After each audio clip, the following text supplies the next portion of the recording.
السلام علیکم۔ 5 نمازیں فرض کی ہوتی ہیں۔ تہجد محبت کی نماز ہے، اللہ کے قرب کی۔ تہجد کی توفیق بہت خاص لوگوں کو نصیب ہوتی ہے۔ محبت کی نمازیں محبت کرنے والے ادا کرتے ہیں۔ سکون ایک بہت بڑی نعمت ہے۔ جب سکون ختم ہونے لگے، ہر طرف بے چینیوں کا ڈھیر ہو، تب انسان پاگلوں کی طرح ہو جاتا ہے۔ سکون صرف اللہ تعالیٰ کی یاد میں ہے۔ تکلیف میں گزرا ایک ایک پل اللہ تعالیٰ کے قریب ترین ہونے کا ثبوت دیتا ہے۔ جس تکلیف میں اللہ کی یاد کے بجائے شیطانی خیالات کا بسیرا ہو، وہاں سکون کبھی میسر نہیں ہوتا۔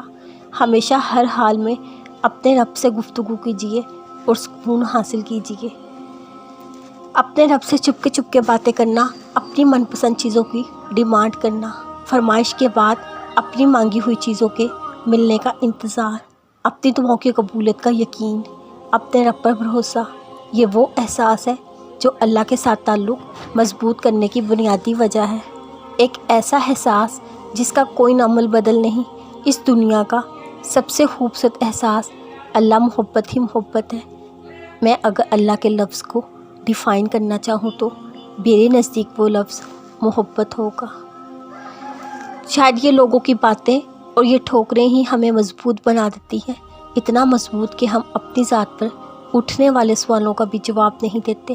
شاید جواب دینا بھی نہیں چاہیے، کیونکہ کچھ سوالوں کے جواب وقت اللہ رب العزت دیتا ہے۔ پھر جواب جب عرض سے اترتے ہیں، کوئی دلیل کام نہیں آتی۔ وہ رحیم تو ہے، پر اسے ڈرانا بھی خوب آتا ہے۔ اس کا نام قہار بھی ہے، اور بے شک وہ بھولنے والا نہیں۔ وہ ہر آنسو، ہر اذیت بھری سسکی کا گواہ ہے۔ وہ فرماتا ہے، اور تیرا رب بھولنے والا نہیں۔ میں نے اسے گناہ اور ثواب کے پردے میں نہیں دیکھا۔ میں نہیں جانتی، اسے محسوس کرنے کے لیے بہت نیک ہونا پڑتا ہے۔ میں جیسی بھی ہوں، وہ میرا ہے، میں اس کی ہوں۔ اس حقیقت سے بڑی کوئی حقیقت نہیں جو بے دل کو سکون دیتی ہو۔ ہاں، بس دل چاہتا ہے اپنے آپ سے گزر کر اس کی ہو جاؤں۔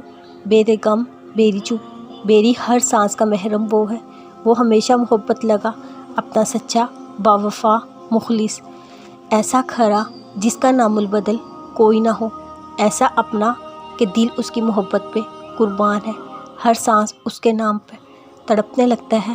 آنکھ کا ہر آنسو مجھے اس کے در پہ جھکنا نکھار دیتا ہے۔ میرے اللہ،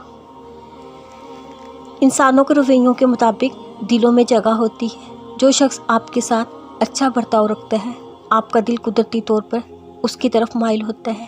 اس انسان کے جو آپ کے ساتھ بدتمیزی کرتا ہے